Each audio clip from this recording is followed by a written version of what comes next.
Samajwadi party के मुखिया पूर्व मुख्यमंत्री अखिलेश यादव ने की जनसभा। बरेली आज थाना कोतवाली क्षेत्र के विश्व मॉडल इंटर कॉलेज के मैदान पर पूर्व मुख्यमंत्री अखिलेश यादव ने लोकसभा प्रत्याशी प्रवीण सिंह ऐरन के समर्थन में पूर्व मुख्यमंत्री अखिलेश यादव ने जनसभा की। जनसभा में शामिल होने आए लोगों से लोकसभा प्रत्याशी प्रवीण सिंह को जिताने की मांग की। बरेली से अमरजीत सिंह की रिपोर्ट। आज मैं ऐतिहासिक क्यों कह रहा हूँ ये मैं 1 मिनट में बता दूंगा आधे मिनट के अंदर। आज की ऐतिहासिक जनसभा बरेली की सरजमी पर बिशप इंटर कॉलेज के मैदान पर आज के हमारे मुख्य अतिथि समाजवादी पार्टी के हमारे राष्ट्रीय अध्यक्ष और एक ऐसा व्यक्तित्व जिसमें शालीनता भी है, जो युवा भी है और गहराई है। साथियों, जो मैं कह रहा हूँ ये राजनीतिक बात नहीं। मैंने भी 40 साल 45 साल गुजारे हैं सियासत में।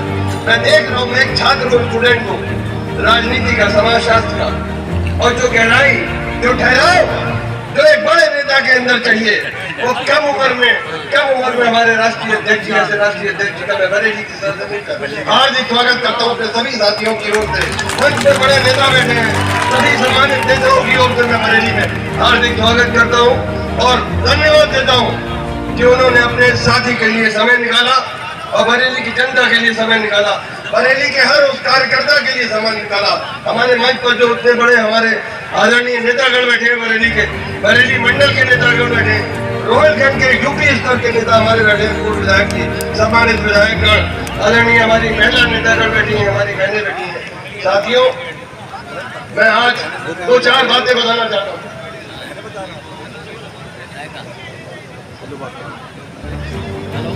मैं 2-4 बातें बताना चाहता हूँ।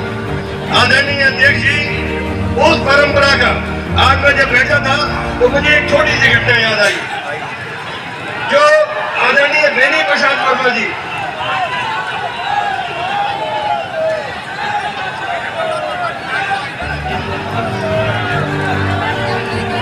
साथियों,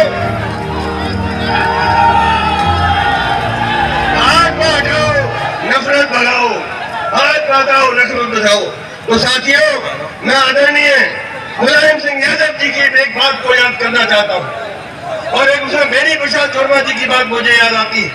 ये जिस परंपरा को राष्ट्रीय अध्यक्ष जी निभा रहे हैं, जिस सोच को निभा रहे हैं, जिस मजबूती को निभा रहे हैं, जिस दृढ़ता को निभा रहे हैं, जिस कठिन परिश्रम को निभा रहे हैं, वो ये है कि एक बार हम सुनते थे, हम विधायक थे कि आदरणीय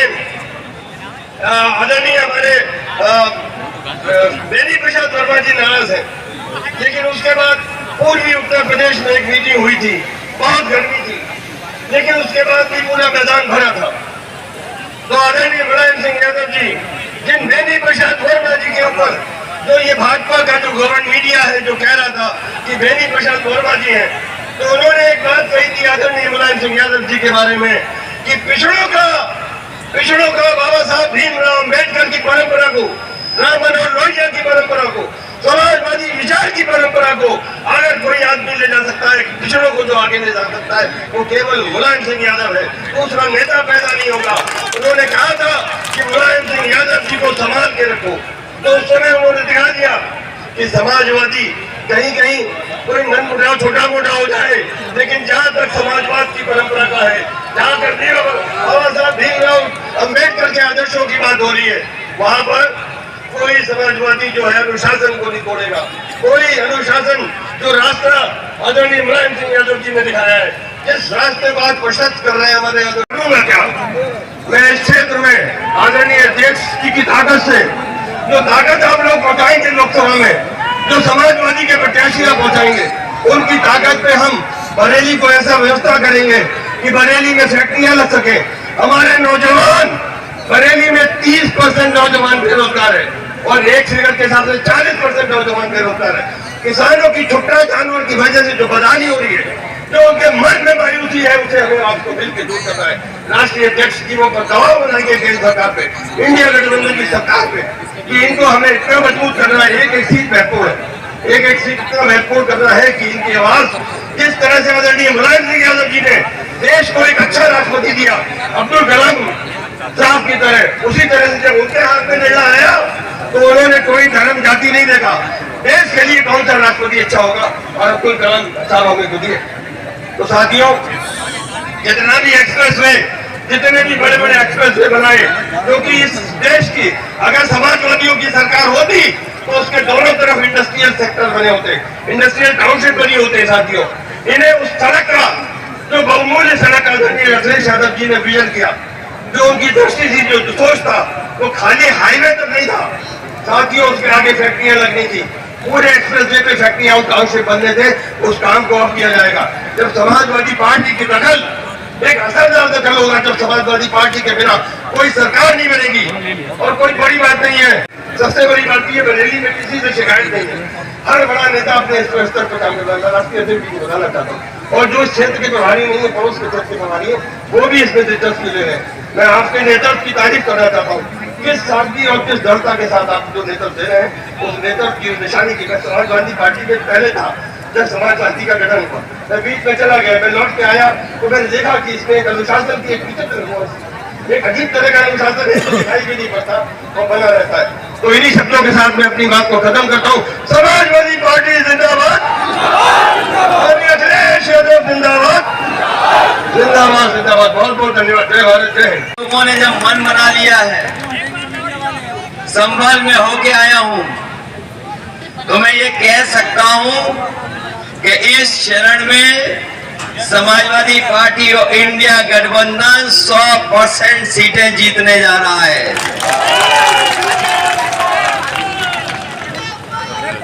वैसे तो बहुत ही एक लोकप्रिय गाना रहा है बरेली के बाजार को लेकर के, लेकिन मैं जो देख रहा हूं इस बार बरेली के लोगों ने मन बनाया है कि जिस दल का आसमान छूता अहंकार है, इस बार बरेली वाले लोग उसको गिराने का काम करेंगे। वैसे आपका सुरमा भी केवल उत्तर प्रदेश नहीं बल्कि देश और दुनिया में जाता है, लेकिन इस बार बरेली के लोगों ने मन बनाया है कि बड़े बड़े भारतीय जनता पार्टी के लोगों को सुरमा लगा करके विदा करने का काम करेंगे।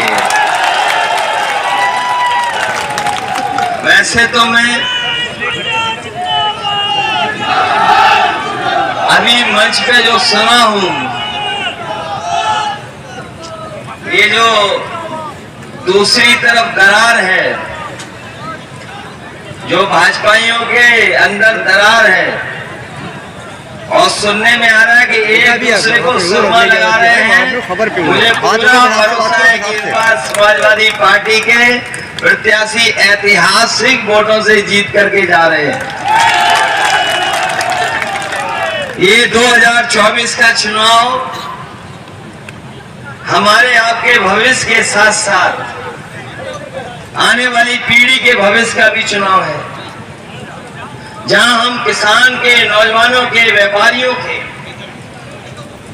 और आम लोगों के सवाल पर आपसे बातचीत कर रहे हैं। वहीं ये चुनाव संविधान बचाने का भी है। हमारा संविधान बचेगा तो लोकतंत्र बचेगा।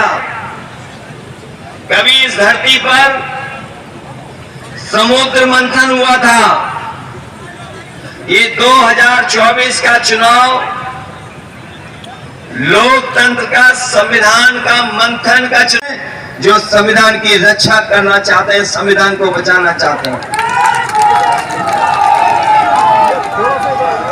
ये बीजेपी के लोग बरेली की जीत को जानते हैं। वैसे लखनऊ वाले तो बहुत बार आए होंगे आसपास,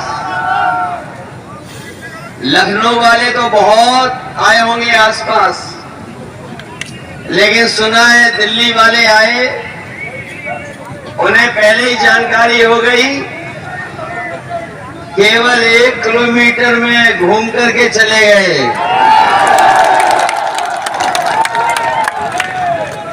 और अब तो दिल्ली वालों की जो फिल्म है, जो कहानी है, वो फ्लॉप हो चुकी है। उनकी कोई झूठी कहानी सुनना नहीं चाहता और उनके घिसे पिटे जो डायलॉग हैं अब भी जनता में चल नहीं पा रहे हैं। और सुना है कि जो लोग डबल इंजन की सरकार बताते थे, बड़ी बड़ी होर्डिंग लगाई है, उसमें एक इंजन पहले से ही गायब है।